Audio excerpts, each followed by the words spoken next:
Salame ino vaovao. Amin'ity misy vaovao iresaka momba ny tapotaposaintsika. Ino moa tapotaposainy zao?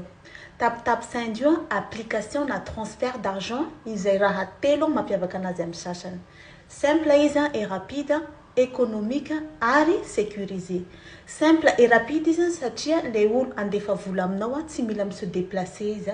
Raha sanatria misy loza, misy ilaina vola vonjy maika dia afaka mandefa anazy eo no hoe izy na amin'ny firy na amin'ny firy.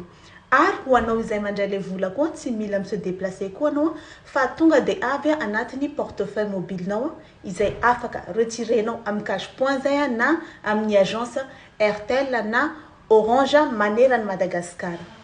Économique izy satria tsy misy frais d'envoi, zéro frais d'envoi. Sécurisé satria c'est un vrai société manaraka lalàna izy ireo. Mahatsara ny tapotaposainy koa miasa akaiky ny communauté malagasy izy amin'ny fanampiana resaka culturel zay resaka sportive et associative mba hanamora kokoa ny fidiran'ny ressources financières de Madagascar. Avy aia amin'izay zany tsika afaka mandefa le vola.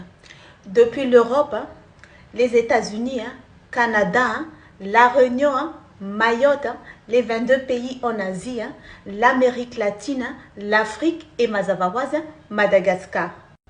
Otranzao mzay manao anazy.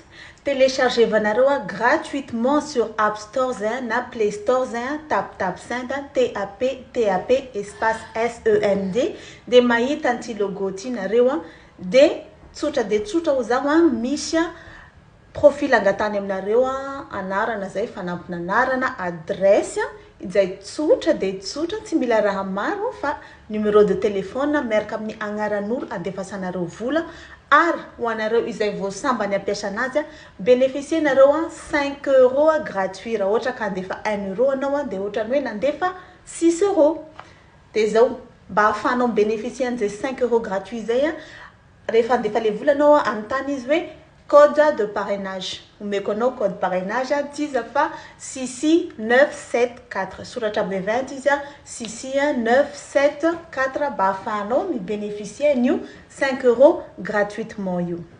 Zay de raha misy fanazavana hafa tadiavinareo de aza misalasala cliquer an'le lien de mangataka aminareo maximum de partage satria avantage no hitako amin'ny tapotaposainy ty raha ohariko amin'ny hafa.